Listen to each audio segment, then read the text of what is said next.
Hello guys, तो आज हम पढ़ने वाले हैं क्लास 10th का चैप्टर पॉलिटिकल पार्टीज। उसका लास्ट टॉपिक हम पढ़ रहे हैं आज।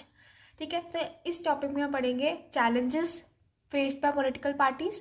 ठीक है, उसके बाद हम पढ़ेंगे कैसे हम उनको रिफॉर्म कर सकते हैं पॉलिटिकल पार्टीज को, क्या एफर्ट्स हैं, क्या सजेशंस दी गई हैं उनको रिफॉर्म करने के लिए। तो ये है आज हमारा टॉपिक। ठीक है, तो पहले तो चैलेंजेस क्यों फेस करने पड़ते हैं पॉलिटिकल पार्टीज को, क्योंकि पॉलिटिकल पार्टीज जो है ना वो डेमोक्रेसी की मोस्ट विजिबल फॉर्म है। ठीक है, डेमोक्रेसी में इलेक्शंस होते हैं, तो इलेक्शंस में कौन पार्टिसिपेट करता है? Political parties. तो ये उनकी सबसे विजिबल फॉर्म है, तो इसके लिए इनको बहुत सारे चैलेंजेस फेस करने पड़ते हैं।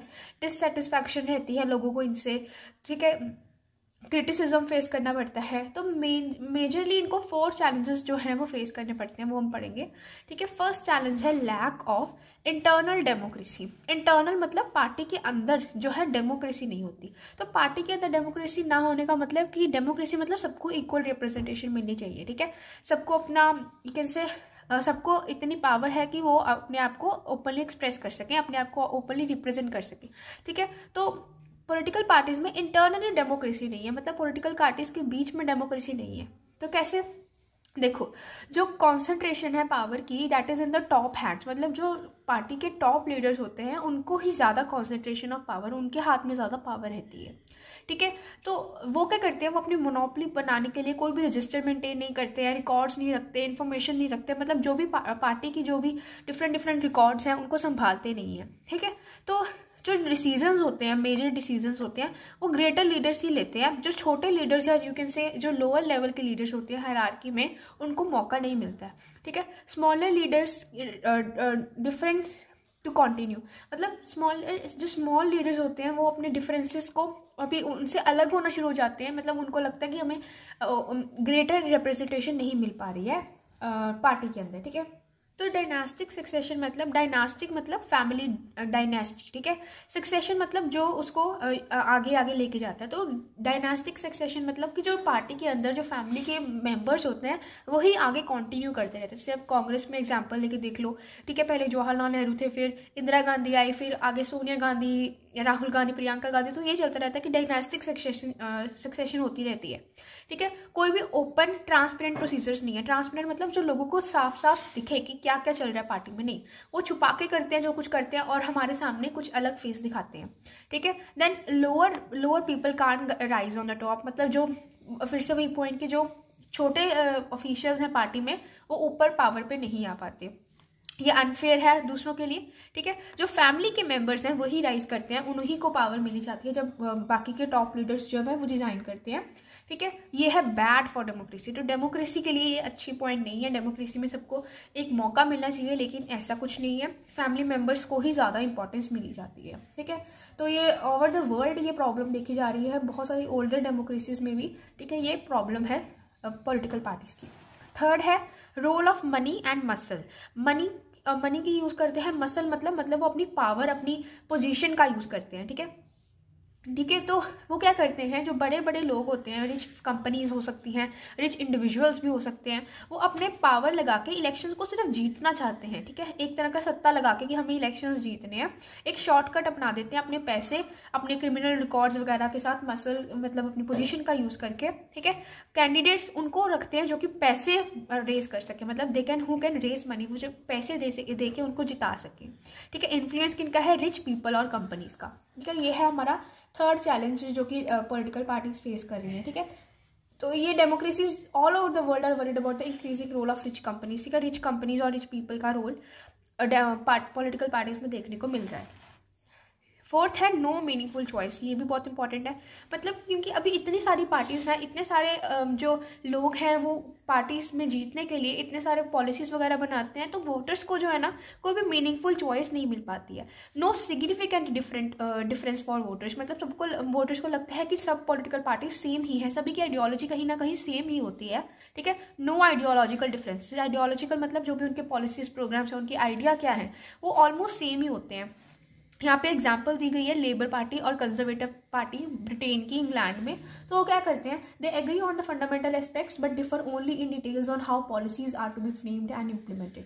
मतलब फंडामेंटली जो इंपॉर्टेंट चीज़ें हैं, प्राइमरी चीज़ें हैं, उन पर उनके सेम ही विचार हैं, सिर्फ उनकी इम्प्लीमेंटेशन में फ़र्क है। तो ज़्यादातर नो मीनिंगफुल चॉइस होती है, ठीक है। लीडर्स, अभी एक और पॉइंट इसी में इंक्लूड होता है कि लीडर्स भी ना शिफ्ट होते रहते हैं एक पार्टी से दूसरी पार्टी में, तो उनको इंडिविजुअल्स में भी चॉइस नहीं देखने को मिलती, वही कभी किसी पार्टी में चले जाते हैं, कहीं किसी पार्टी में चले जाते हैं, तो ये भी लीडर्स में भी बहुत ज़्यादा चॉइसेस की प्रॉब्लम आती है। तो ये है हमारे चैलेंजेस। नेक्स्ट है हमारे पास पार्टीज़ को रिफॉर्म कैसे किया जा सकता है, मतलब उनमें बेटरमेंट कैसे लाई जा सकती है, इंप्रूवमेंट कैसे लाई जा सकती है। तो पहले तो है हमारे एफर्ट्स और सजेशंस, मतलब जो कि इम्प्लीमेंट हो चुके हैं, ये वो हैं, वो पैरामीटर्स हैं जो हम अभी पढ़ने वाले हैं।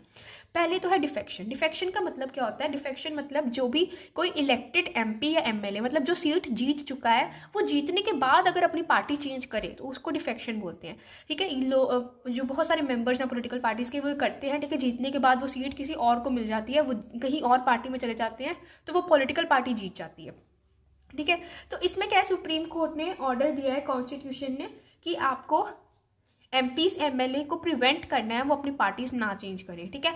उनको अगर वो अपनी पार्टी चेंज करेंगे, पहले तो उनको प्रोहिबिट किया गया, अगर उन्होंने अपनी चेंज की सीट तो उनकी जो सीट है लेजिस्लेचर में वो लूज हो जाएगी, मतलब उनकी सीट जो है वो छीन ली जाएगी, ठीक है।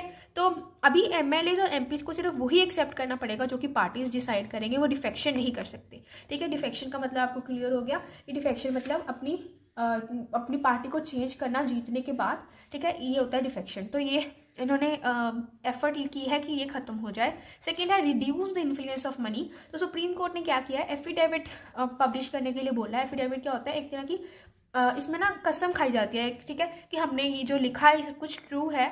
तो एफिडेविट करने के लिए उन्होंने बोला है कि जो भी कोई पॉलिटिकल पार्टीज के मेंबर्स हैं उनको अपनी प्रॉपर्टी के क्रिमिनल केसेस का रिकॉर्ड देना पड़ेगा, ठीक है। और ये इन्फॉर्मेशन जो है पब्लिक को देनी पड़ती है, मतलब ये ओपन इन्फॉर्मेशन है, सभी के सामने रिप्रेजेंट होती है, ठीक है।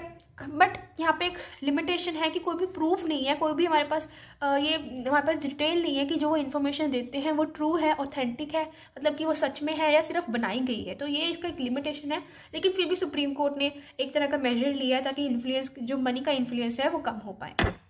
नेक्स्ट है जो इलेक्शन कमीशन है, उन्होंने क्या बोला है कि पॉलिटिकल पार्टीज जो है वो अपने ऑर्गेनाइजेशनल इलेक्शंस, ठीक है, और इनकम टैक्स की जो फाइल्स वगैरह है उनको मेंटेन करके रखेंगे, ठीक है, ताकि इनसे इंटरनल डेमोक्रेसी, जो हमने पहले पढ़ा था कि इनका चैलेंज है, उनको हम उनमें पार्टीज में ग्रेटर इंटरनल डेमोक्रेसी ला पाए, ठीक है।